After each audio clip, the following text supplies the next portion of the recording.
Xin chào các bạn. Alors, ce webinaire va être consacré aux produits LV de la gamme DirectX. Webinar hôm nay của chúng tôi sẽ nói về sản phẩm LV từ dòng sản phẩm Direct Hit. Donc, commençons par LV, qui est le complément alimentaire de la gamme DirectX qui offre la meilleure protection contre le stress oxydatif. Chúng ta sẽ bắt đầu với sản phẩm LV. Sản phẩm LV là sản phẩm là thực phẩm bổ sung để bảo vệ là phần bảo vệ tốt nhất cho tế bào khỏi stress oxy hóa. Alors, pour fonctionner, le corps humain a besoin d'oxygène. Để có thể hoạt động bình thường thì có thể con người cần có oxy. Il joue un rôle clé dans la production d'énergie, mais paradoxalement, il produit aussi des déchets nocifs. Oxy đóng một vai trò quan trọng trong việc sản xuất năng lượng, nhưng nghịch lý thay là nó cũng tạo ra các chất thải có hại cho cơ thể. Lorsque nous respirons, l'oxygène capte des électrons de certaines molécules et crée des radicaux libres. Khi chúng ta thở thì oxy nó sẽ quét hoặc là nó sẽ ăn cắp các electron từ các phần tử nhất định và tạo ra các gốc tự do. Les radicaux libres sont des molécules avec un ou plusieurs électrons non appariés. Các gốc tự do là các phân tử có một hoặc nhiều electron chưa được ghép cặp. Ces molécules sont instables et peuvent détruire d'autres molécules du corps. Những phân tử đó không được ổn định và có thể làm mất ổn định và phá hủy các tế bào khác trong cơ thể của chúng ta. Pour contrer les radicaux libres, notre corps produit des antioxydants. Và để chống lại các gốc tự do đó, cơ thể chúng ta cần sản xuất chất chống oxy hóa. Les antioxydants sont des substances qui neutralisent les radicaux libres en donnant un électron.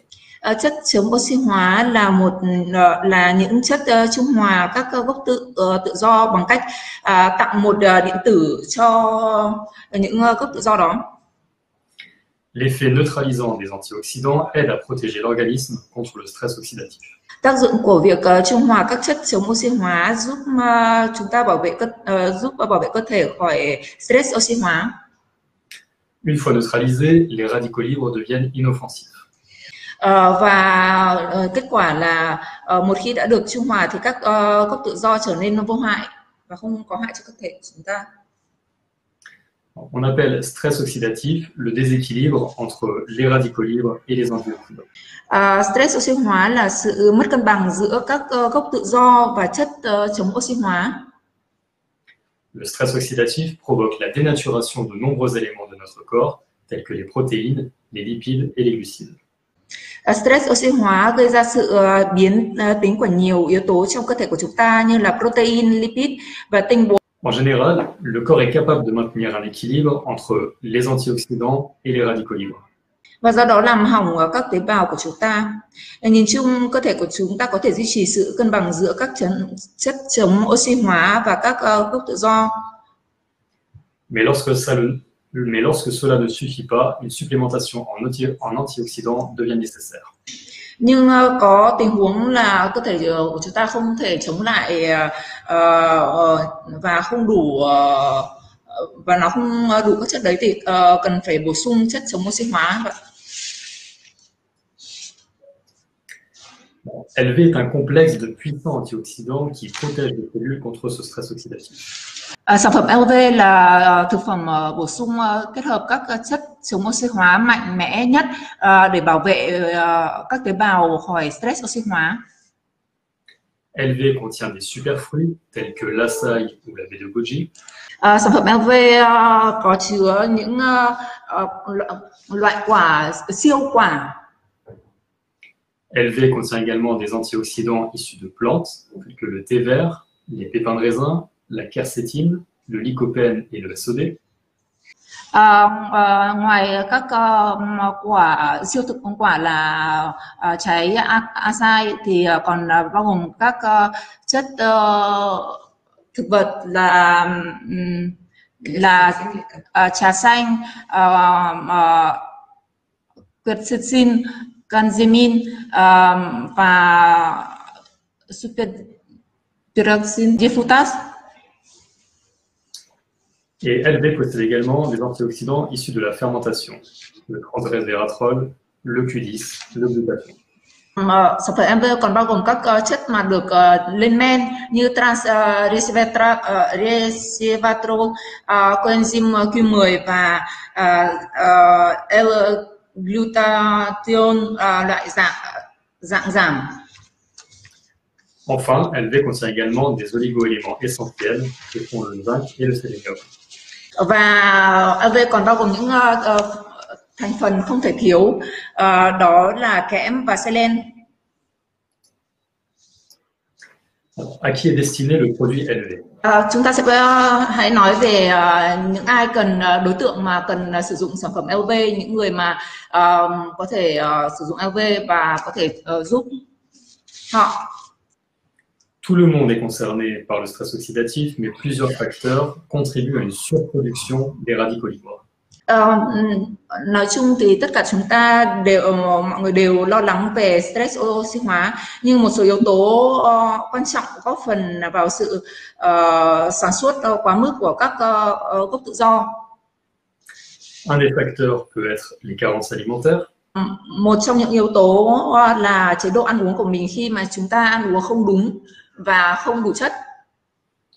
Un autre facteur peut être lié au mode de vie, à savoir le tabagisme ou la consommation d'alcool. Yếu tố thứ hai là do lối sống của chúng ta, ví dụ như là hút thuốc lá hay là uống rượu và bia. Mais également des facteurs environnementaux tels que la pollution ou une surexposition au soleil. Và một yếu tố có hại nữa là yếu tố môi trường, ví dụ là môi trường ô nhiễm hoặc là khi mà chúng ta có được quá nhiều ánh nắng.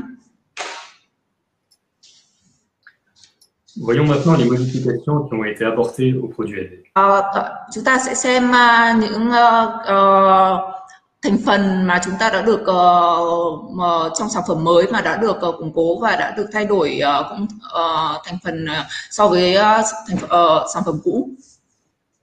Nous avons complètement repensé le produit SV pour en faire un puissant antioxydant. Chúng tôi thực sự đã có những thay đổi đáng kể trong thành phần trong sản phẩm LV để làm cho nó là một chất chống oxy hóa có tác dụng mạnh.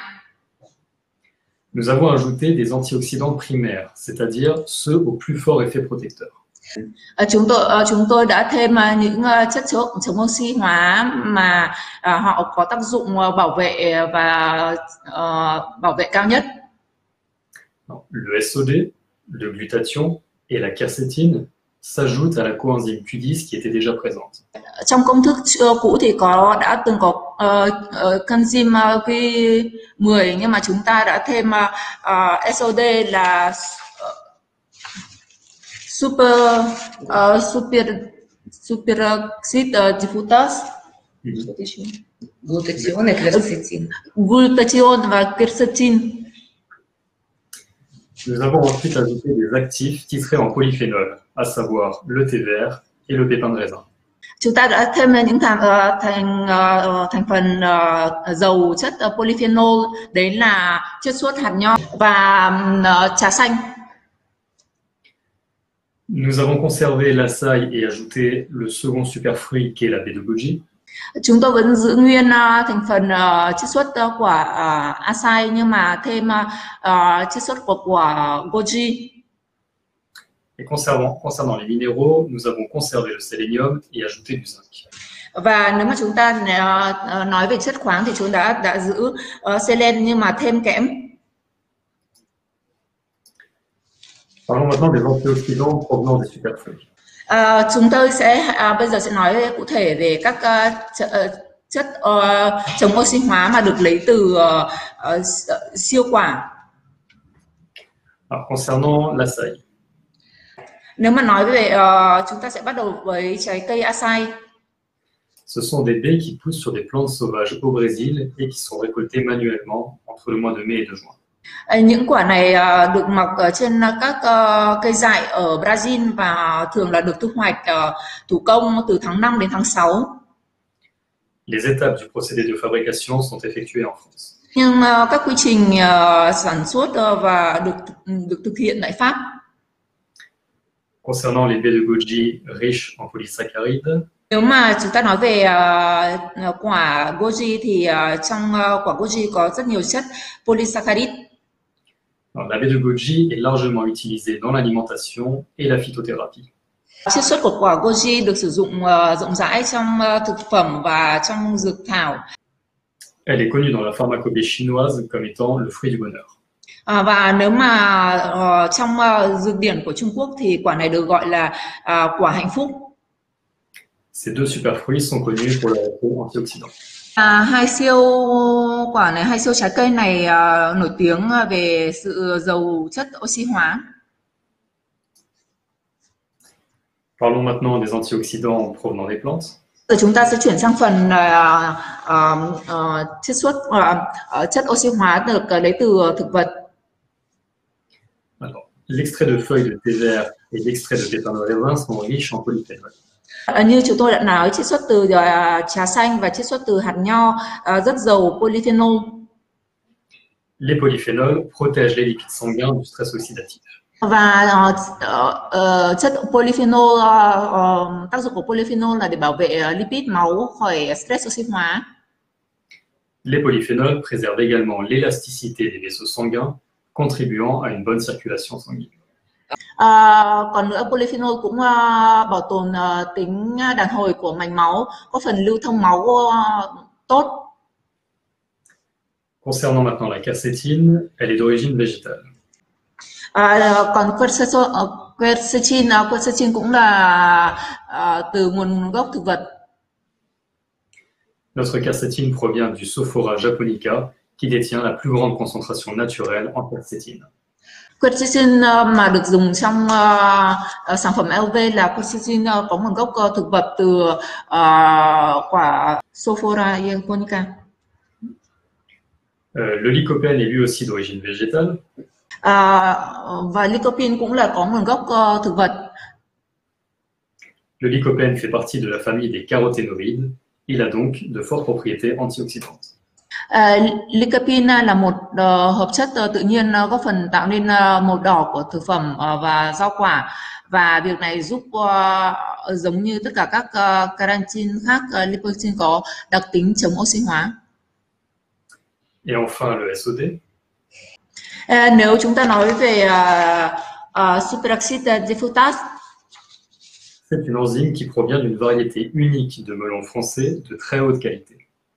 Chất này là một loại enzyme được cung cấp tự nhiên từ một loại dưa độc đáo độc nhất của Pháp và có chất lượng cao, rất cao để bảo vệ bổ sung. Le SOD est l'antioxydant le plus puissant sur le marché. Và superoxide dismutase là một trong những chất chống oxy hóa mạnh nhất trong số tất cả các giải pháp hiện tại. Parlons maintenant des antioxydants provenant de procédés de fermentation. Bây giờ chúng ta sẽ chuyển sang phần chất chống oxy hóa mà được lấy từ các loại men. Le premier est le transresveratrol. Chất xuất đầu tiên là resveratrol. Plus de 12 000 publications scientifiques et plus de 200 essais cliniques vantent les mérites du resveratrol. Có hơn 12.000 bài báo khoa học và hơn 200 thử nghiệm lâm sàng đã đưa sản phẩm này đến làm cho sản phẩm này có tiếng và một sản phẩm rất là phổ biến. Le resveratrol contribue à un mode de vie sain.